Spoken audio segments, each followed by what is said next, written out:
Okay, good evening, everyone. I call to order this meeting of the Downers Grove Library Board, and we will begin with the Pledge of Allegiance. I pledge allegiance to the flag of the United States of America and to the republic for which it stands, one nation, under God, indivisible, with liberty and justice for all. Caitlin, could we call the roll, please? Yes. Trustee Humphreys. Here. Trustee Gagani. Here. Trustee Kuntia. Here. Trustee Williams. Here. President Topic. Here. Our first item of business, and welcome everyone, is our consent agenda, which consists of the March 25th, 2026 regular meeting minutes, the March 2026 financial report, and the April 2026 invoices. Do we have a motion to approve the consent agenda? I'll make a motion to approve the consent agenda. I'll second. Could you call the roll, please? Trustee Gagani. Yes. Trustee Humphreys. Yes. Trustee Kuntia. Yes. Trustee Williams. Yes. President Topic. Yes. Okay, next on our agenda is public comment. If anyone would like to make any comments, please come on up to the podium. Try to limit your comments to 3 minutes, and we're happy to hear from you.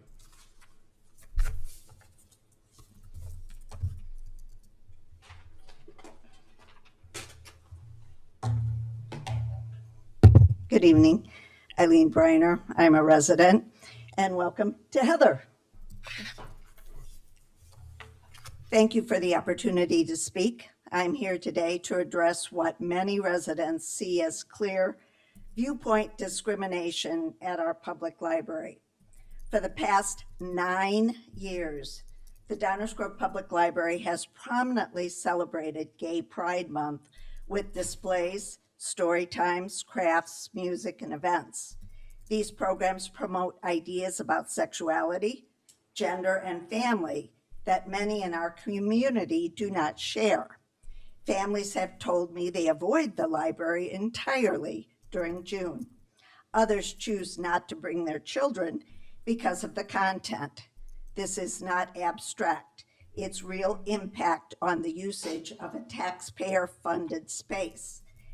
Yet, the library has never offered a comparable month-long celebration of Christian perspectives on family, sexuality, or biological sex, not even a single balanced presentation.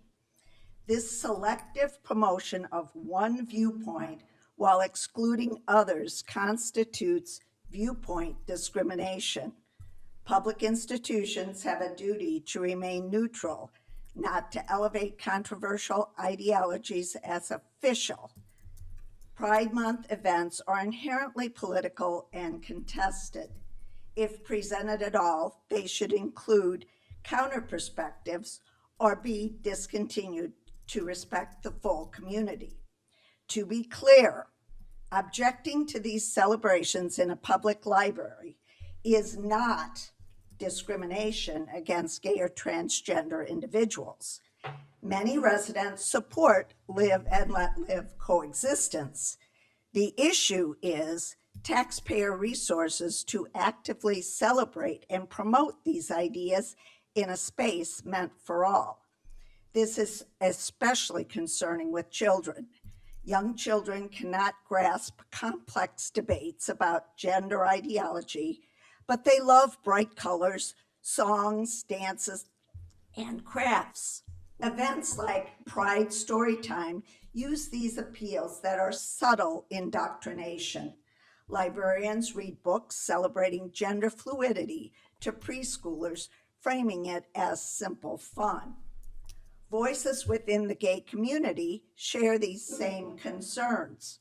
Gays Against Groomers, founded to protect children from premature sexualization, fights what they call the war on children coming from LGBTQ groups. Their 2024 book, The Gender Trap, The Transgender's Agenda, the Agenda War Against Children by Carla Curtis, examines sex differences, language manipulation, and societal impacts on children with extensive references. It's a resource that belongs in our library for balance, yet it is absent from our library. Let's look at lack of program diversity. The library has partnered with EQDG, a 501c3, for 4 One Book, One Town readings, all 4 centered on transgender topics. Where's the promised diversity? Why not a reading or discussion on detransition stories or trans damage? The library also partners with the Downers Grove Library Foundation, another 501c3. There are other 501c3 groups like Turning Point USA or Illinois Freedom Alliance that could bring different viewpoints on family, freedom, and child protection. True inclusion means representing the community's full range of ideas, not just one side. Many residents feel marginalized by this. The library frequently uses the term marginalized communities, yet traditional families, people of faith, and concerned parents here feel silenced and pushed out of their own public library. We are the marginalized. I have a simple, reasonable request. Do not hold Gay Pride Month this year. Instead, commit to genuine viewpoint diversity. Stock balanced books like The Gender Trap. Host programs representing conservative, Christian, and biological perspectives alongside others. Make the library a true forum for all ideas, not an advocate for one. Our public library belongs to everyone. Let's restore neutrality and trust. Thank you.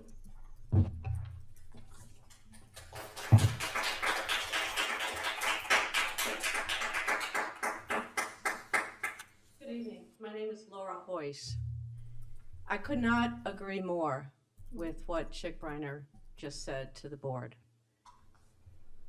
It is not right to give preference and priority and an entire month to the Pride movement when so many in this community are not comfortable with that, do not believe that there's any balance or fairness or accommodation to what the whole community wants. And that is your role, that is your responsibility. It was November of 2022 when I spoke before this board and said, I'm a 40-year resident of Downers Grove. And even at that time, for 2 years, this Downers Grove Public Library Board allowed the equity consultant to persuade it to push for radical changes to our library's culture and policies that violate the Constitution, civil rights laws, and the Illinois Local Library Act. The point that Ms. Briner just made conforms to what the Illinois Library Act says, which is that every library established under the Act, which this is one of them, shall be forever for the use of the residents and taxpayers of the village where located, to render the use of the library of the greatest benefit to the greatest number of such residents and taxpayers. It does not say the library can give preference to certain groups of people, which is what has happened. It's happened for years. So I support and second the request that Pride Month not happen this year. It is giving preference to certain groups of people when others are not recognized. This community is largely Christian, largely other groups of people that don't follow that ideology, yet it's pushed in this library and has been for too long.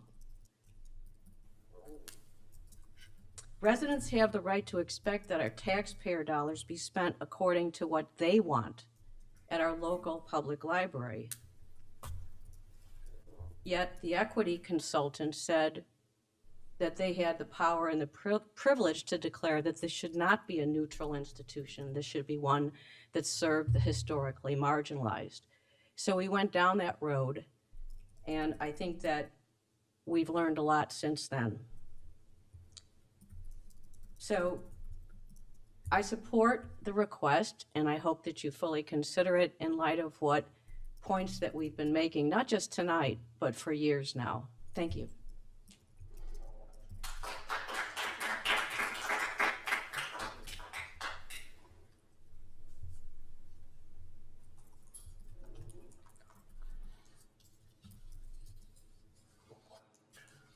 Hi, my name is Gloria Walshrack.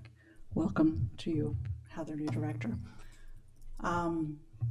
I am thrilled that you are on board. That the new director is on board. And I sincerely hope that the board, the staff, and the director will continue its history of inclusion for the entire Downers Grove community, regardless of if they are the majority or if they are not the majority. I think the library does a fabulous job of celebrating families and individuals throughout Downers Grove, no matter what you think or feel or who you love or what holidays you celebrate. Certainly throughout the year, in story times and in programs, families that would be considered traditional are celebrated, and animal families are celebrated, and holidays from many cultures are celebrated. And I think that's the difference in vocabulary of what the library does. The library doesn't push, it celebrates. And I feel that our library has, for many years, been really great at celebrating the whole community. Some people don't celebrate Christmas. Some people don't celebrate Hanukkah. But we have those programs in place. We have celebrations in place for those people. And I think that should continue. I think it has made us a fabulous library and a fabulous and better community. The library opens doors for conversations about things that we're comfortable with and things that we're not comfortable with. And that is spectacular.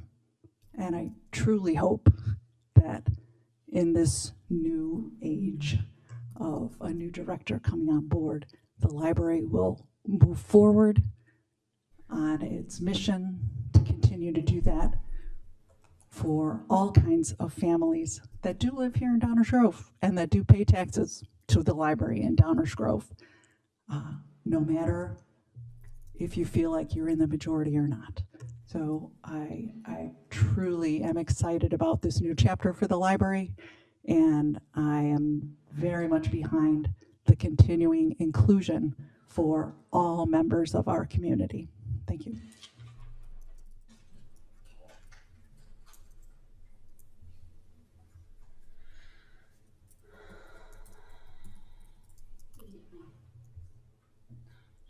My name is Marcia Pritchison, a frequent library patron.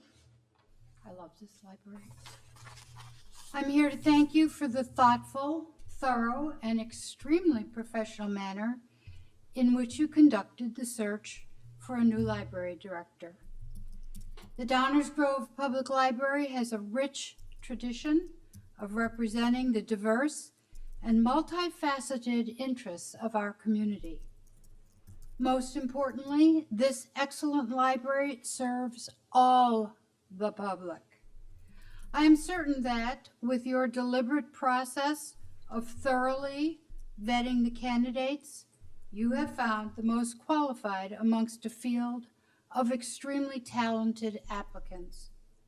I am also sure that you have selected a director who will continue to build upon the basic democratic principles that libraries, everything contained therein, and their programs are for everyone.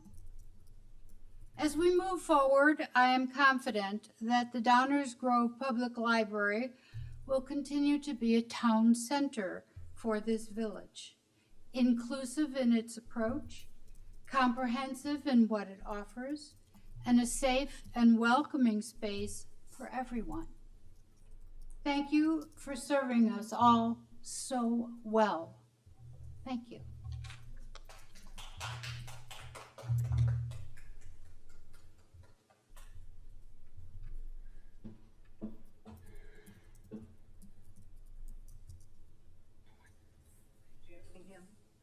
I would like to congratulate and thank this Board of Trustees and the staff who, in large measure, are responsible for creating an environment that attracts a hugely competent and extremely well-qualified director and others who want to be here, notwithstanding the craziness that we've all been through for the last few years.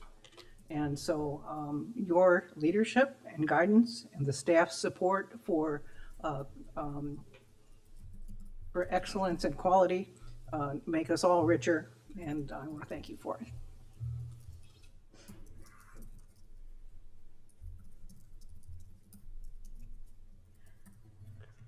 Anyone else? Okay. Thank you all for your comments. We do appreciate hearing from everyone. That takes us to trustee comments. I'm going to just start by welcoming our new director formally at our meeting, Heather Marie Montilla. It was, a very, as some folks mentioned, it was a very thorough process. We feel really wonderful about you joining us. Congratulations on your first meeting with us. And so I'm sure I speak for everyone in welcoming you, and we're very much looking forward to working together. Thank you. Hello. My comments are very short. I just wanted to welcome Heather as well. And we had an opportunity to see her not only at the Holocaust exhibit opening, but also at Sunday's fundraiser for the Downers Grove Public Library Foundation and EQDG. It was a wonderful event, a packed house, a lot of great community members supporting this special fundraiser. And I am excited and dedicated to continuing programming that serves all the members of our community. Thanks. Next. Also, if you haven't had the opportunity to meet Heather, hopefully you will today. Heather, welcome. We are so happy to have you here. I hope that your first couple of weeks have been smoothish. It has been a busy few weeks, days for the trustees and for the library. As Swapna mentioned, we had the reception and opening of the Americans in the Holocaust exhibit. If you have not seen it yet, please go. It is so well done and so thoughtful, and conversations that will arise as you take the time to walk through and read the panels and see just our history. It's really incredible. And so thank you to Mary McDonald, staff member who led the effort to get that exhibit here. And we are one of only 50 libraries in the country, so it is huge. It's really a big deal. I also wanted to take a minute, as Swapna said, we had the EQDG and DGPLF fundraiser. It was on Sunday. They had like 130 people, I think. So it was an incredible crowd, a lot of community members coming to celebrate two wonderful organizations. And lastly, I know that it'll come up in Heather's report, but if you haven't heard, the DOJ moved the ADA compliance to April 2027, as opposed to April 2026. So I wanted to take a minute to acknowledge staff member Cindy Cattree and her department, because they have been so forward thinking. And 2 years ago, when they knew this was coming up, they started planning, they started updating, they started working on this incredibly in-depth, incredibly difficult process of converting our website to be ADA compliant. And then they got the news yesterday? Monday that, we're moving it for an entire year. So this work that they've been putting forward every week, and they had all these benchmarks they had set up, it kind of was like, now it's not happening. There's a lot of wonderfulness to that, because now we have time to train staff, get everyone on board, understand how it works, introduce the community to how it's going to be, what our website's going to be looking like from now on. But it also, I just wanted to take an opportunity to really commend the staff members who have been trying to get us ahead of schedule. And I think I mentioned this a few months ago when I went to a legislative meetup, that many libraries had yet to even start the process. And so the fact that our library is now a whole year ahead of schedule, I just want to take a minute to acknowledge that. So, and that's it. I can go. So I echo what Swapna and Bernali said. I agree with all of that. And I welcome Heather, of course. I'm really excited about her presence here. I'm grateful that she accepted our offer. And I was thrilled to see her at the two events that they alluded to. The Americans and Holocaust exhibit itself is extraordinary, very powerful, resonant with the times. And just this week, they added a component that sort of gives local history and some poster boards of essentially what the news stories from local papers were saying about the war itself, about sort of all the things that were going on in the war, whether America should enter the war or not, Jews in America, Jews in Germany, and so on. And so it's nice to have that local piece as well. Additionally, there's some sort of ancillary events, I suppose, different speeches and guest lectures and things like that. So definitely look into Discovery and online to see how you can sort of engage with this further than just seeing the exhibit itself. So that was great. And I think your presence exemplified something that I thought was a characteristic that was really appealing when we were going through this process, which is the part of the role of a library director is to build the community and be present for the community. And so while I don't expect you to be at every single event, I hope that you are not at every event because you should have your own life. But on these important ones, it was a pleasure to see you. And as I said to you privately, I thought it was really great that you let Mary shine. Mary McDonald, as Bernali said, did a tremendous job and put a lot of effort into getting this realized. And she got her moment under the candlelight. So I thought that was very sweet. It didn't turn into an event to introduce the library director, and it shouldn't have been. And so that I really respect. So pivoting a little bit, I'm just started my off season from work, so I have a little bit more time. And so I was going through my social media, sort of short videos, reels or whatever. And I came across one that had someone speaking on behalf of PBS Books. And this person was interviewing an author. And it took me about half a second to realize who it was, that it was our new library director. And so her impact is far reaching. And I think it does reflect that we're bringing someone in with unique characteristics. I'm really excited about where you're going to take our library. So thanks for that. Another thing I really admire about you, Heather, is that you lead with values. And that's the library's values, that's her personal values. That was very evident throughout this process. And that is something that I personally think is a good characteristic in a library director.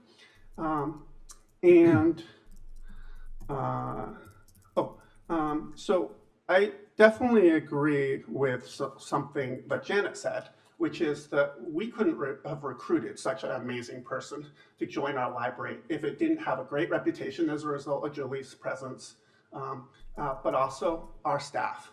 And so thank you to the staff for sort of essentially creating a library that someone wanted to join. I'll close with a little anecdote. I recently watched a comedian make a few observations, and one of them was about librarians and DMV workers. And this comedian said, the librarians and DMV workers should switch positions because the librarians would make the DMV work more functionally. They would serve the clients of the DMV. And that the DMV workers would enforce the rules of the library. So I'm reminded of this because we've had a few instances where teens and tweens, essentially children, have misbehaved, minor misconduct in the library. Nothing as egregious as, possibly as egregious as a bicycle through the lobby, which Matt alluded to. And we're approaching summer, so there are going to be more kids in the library as we get into summer. And so I just remind tweens, I'm sure they're watching, and their parents. They're making meme TikTok videos of you as you speak. Man, okay. I remind them that those kids have to adhere to the code of conduct just like the rest of us, and they should. And that if they don't, we might have to have DMV workers at the library. Thank you. I can't follow that one, but I just wanted to. The word echo is heard a lot here tonight, apparently, but I want to echo the comments about the Holocaust Museum exhibit. It is phenomenal. If you haven't seen it yet, get in line, because there are lines. And look out for the lines of yellow school buses outside the library, because there are lots of school buses and school kids, teens and tweens, but busloads of sixth graders, I believe they are, coming from not only Downers Grove, but other surrounding communities. I believe our library is the only exhibit in the Chicago area. So there are going to be a lot of people coming to visit the Downers Grove Public Library for this exhibit. And again, Mary McDonald deserves so much credit for doing this. And the Downers Grove Public Library staff deserves so much credit for attracting the attention of the Holocaust Museum and being selected for this wonderful exhibit. I'll say again, Cindy, all of the work for the ADA accessibility work is definitely not in vain. It's going to continue now and get even better. And we're ahead of the curve, and that's not unusual for the Downers Grove Public Library. Again, I want to thank the foundation for an outstanding soiree on Sunday night at the restaurant together with EQDG. And it was a wonderful event. There were at least 130 people there, I think perhaps even more, but it was fun, and it celebrated Downers Grove. And thank you, Heather. She not only came, she stayed and met a lot of people, and I think had some fun. Good. One closing thing is that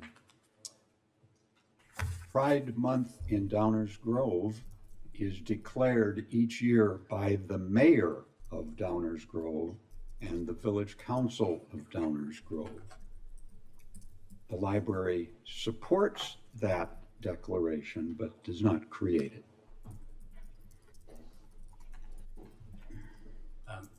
As usual, by the time we get to me, everyone has said everything. So I echo everything anyone says, and I will just leave it at that. That takes us to the library director's report. Okay. Hi. Hi. I have a few items of note. First of all, ALA is celebrating its 150th anniversary. And the annual conference is going to be in Chicago this summer from June 25th through June 29th. And it's going to be at McCormick Place. Rails has exhibit hall passes for $40 each. And so basically, I am just bringing this up to say, look for an email from me later tomorrow or Friday with details, and to see if you guys would like to participate in that. Okay, we're on to our second week of the Americans in the Holocaust exhibit. So far, our feedback has been extremely positive. Today was day 3 of school tours. We had 6 tours today, 6 tours on Monday and Tuesday. And then for the next couple weeks, we'll have tours Monday through Wednesday of the week. A huge shout out to not only Mary McDonald, but our outreach coordinators, Nicole Lawton, who is our kids outreach coordinator, and Jessica Stater, who is our teen outreach coordinator, who have really scheduled and arranged all of these tours for the kids. So that's been quite an undertaking.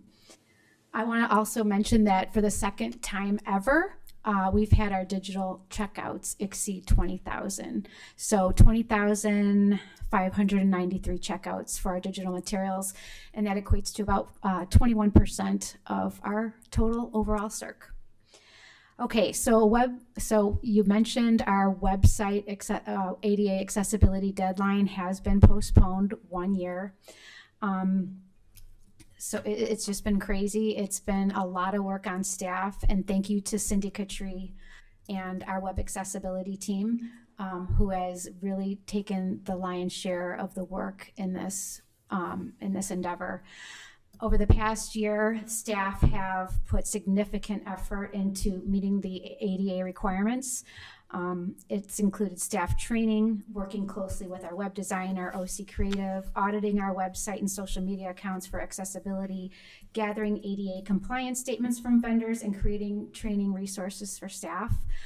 Most of the changes are not going to be noticeable to the average person, but the changes will ensure that people with disabilities will have equal access to the information and the services. Some of the things that the ADA compliance will allow us to do is have screen reader compatibility, video captions on audio, clear navigation, proper color contrast, and well-structured headings. So we've already done a lot of work on our board page and our transparency page in preparation for all these changes. Some of those changes include we changed our library policies from a PDF document to a web page. Our high-level strategic plan and our work plan tracker and salary schedule and compensation report are now available in Google Docs or Sheets. The capital needs assessment and update, as well as our annual report, are available upon request in the administration office. So just if there's something that you want that is not there, that was there previously, those materials will be available upon request. Anything other than the stuff that we would have available can be requested through FOIA. Any questions for Jen?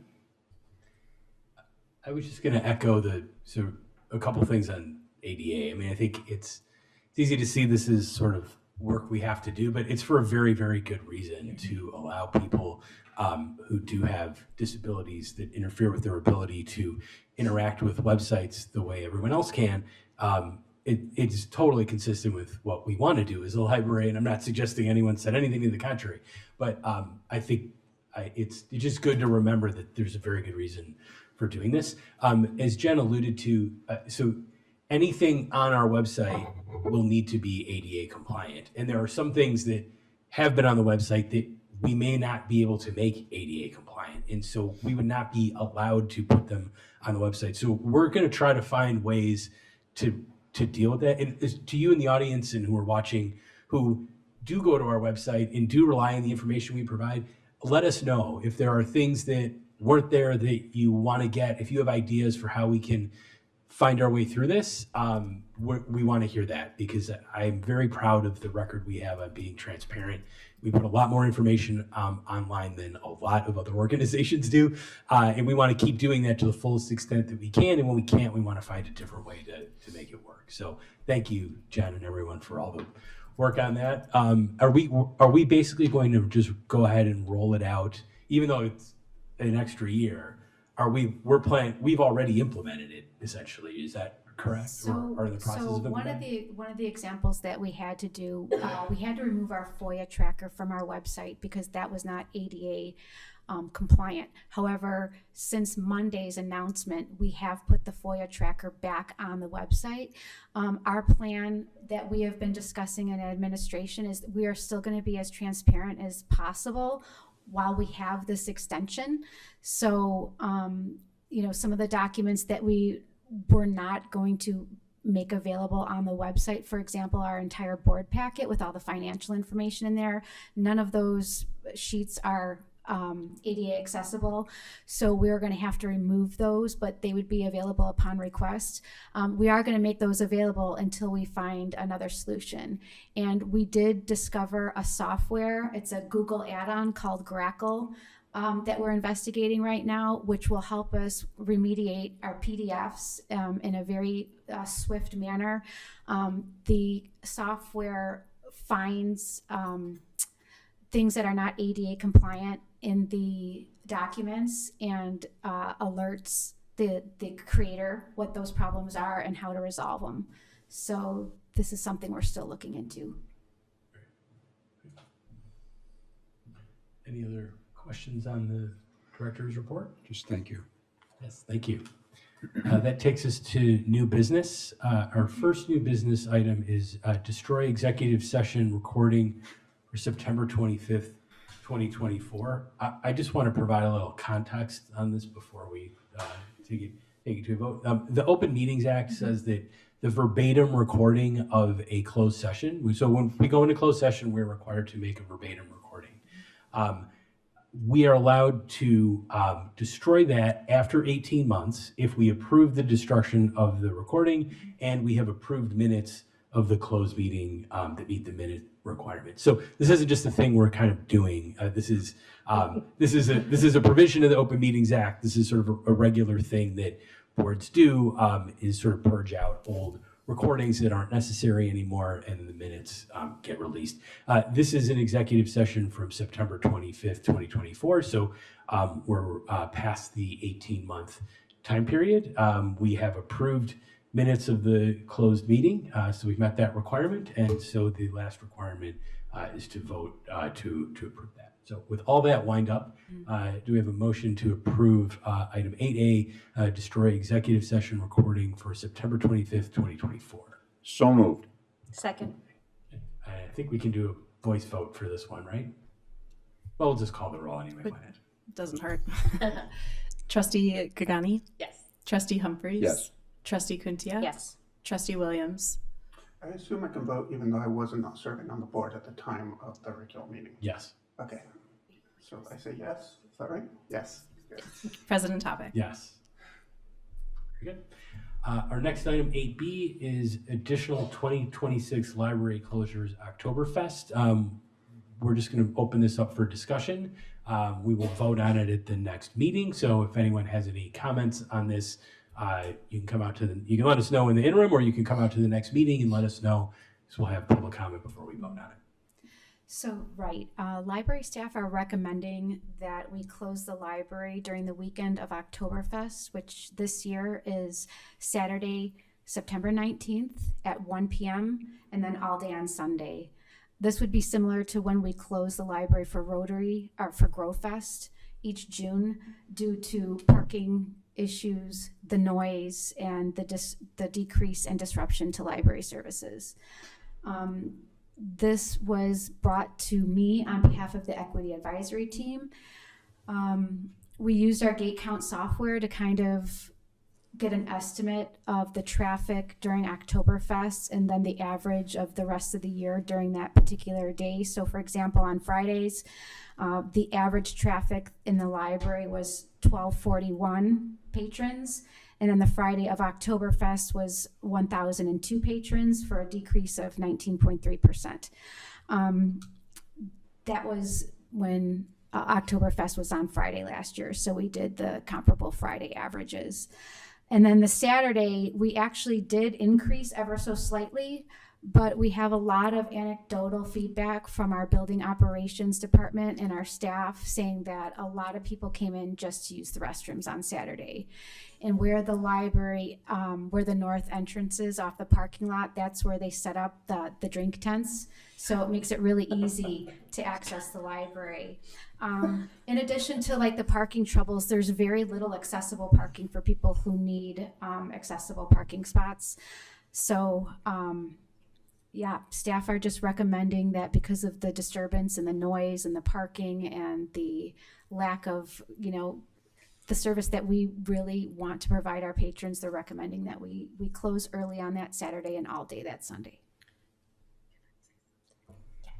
So before, Just as a side note, one of the things that I suggested we do in the month is also, I've gotten the contact number for the person who's organizing Oktoberfest for the foundation, because it's run by the school, yes, District 58 Foundation. Because what we don't know is this going to affect how they're thinking about their events, right? And so I thought before we wanted to bring it forward because we know October comes faster, but we also want to talk to them and see how they envisioned it and how they see the library. And maybe there is a different role even the library can play. But still, we think it's important that we bring up that the equity advisory team really thought that the quality of service was lessened during the day. And so hence, that's all. Yeah. Thank you. So people don't like reading books. They get the background of oompa music. No offense to oompa music. We have questions or preliminary comments on this, and thank you. Is there any other thing that you would like us to investigate? I have a few questions. One, what will be the implications of this on employees in terms of compensation? Is this paid? Is this unpaid? It's just like GrowFest, so it would just be closed. We would just be closed without pay. It's not like a holiday. It's not like a So paid unpaid. holiday. Unpaid, yes. Okay, but the equity advisory team thought that trade-off was something that would be acceptable to the broad employee base. Yes. Okay, and then secondly, this is just for 2026 because this is like related to the fact that it's over a weekend, or like I've never attended Oktoberfest or GrowFest or any of these things. I live here, but you know, so I don't like noise. Is it always like a weekend or? So for GrowFest, it's the same weekend of June every year. Yeah. For this Oktoberfest in 2025, I think it was the weekend before, it was like the 13th and 14th or something like that. It was also a Friday and a Saturday. This year is like the third weekend, and it's a Saturday and Sunday. So it hasn't been predictable. Okay. So it's just for 2026. And then do they get porta potties? Like, if we close, right? Yes. You're going to coordinate with them, and they can make certain decisions that mean that people are not urinating on the public streets. Right. We hope not. I mean, I know I went to their website and they do have a VIP pass for like fancy bathrooms. So, I mean, I'm assuming they have porta potties. They do have them. They do Members' usually have fees, porta right? potties. Like people do. But I do know that people go walking around the downtown area and they view the library as the place where they need to use the restroom, right? Like that's common in sort of just a generalized sense. So you are providing a service in that Yes. respect. Yes, we are. Dave? I guess I've got to speak a little bit. I support this action, I think. There's another side to many of you know that I work on GrowFest and Oktoberfest, and I produce music and I make a lot of noise. Yes, both Oktoberfest and Rotary GrowFest provide lots and lots of porta potties, so I don't think that's going to be an issue. We also think that the library provides emergency, what is the word? Shelter in case of a weather weather event of some sort. We have access to the library in case we need access for safety of the people in the entertainment area at either one of those events. So the library is very cooperative in that regard. Just a side point, I had a member of a band last year come up to me during Rotary GrowFest and say, "Have you ever been in that library? You have a fantastic library here. I was at, you can check out a sewing machine." So there are two sides to this. A lot of people discover a library, perhaps, but I understand that it's difficult to provide the level of service that the library has a mission to support. And it's only a few days, but so I support it. Any other comments? Anything we want staff to report back on before we vote next time? Okay, thank you. That takes us to 9A, unfinished business, general policy updates. You just remind us, Jen, what updates those are. Sure. So last month we gave the board draft updates to our general policy to review. Since February 2025, the library has maintained ICE guidelines and a checklist. Even though no immigration and custom enforcement activities have happened on library property. Following immigration developments in a recently passed village ordinance regarding ICE-related activities, the board requested that we submit our checklist and guidelines to our attorney for review. Our attorney then responded with a very thorough, exhaustive policy, which was very heavily procedural in nature. So we're recommending that we just take the nuts and bolts of that policy and put it in and add it to our policy manual, and then just have our procedures separate. And what we're specifically asking is to expand our general policy section under the confidentiality of library records to expand the term law enforcement officers to include and/or federal agents and immigration and custom enforcement agents, just to expand the definition of law enforcement. And then we're asking to add a new subsection under general policy section 2.10 under building and grounds. This is a brand new subsection that covers immigration and customs enforcement activities on library property. Specifically the areas that they can access and they cannot access. Yeah. Any questions or comments?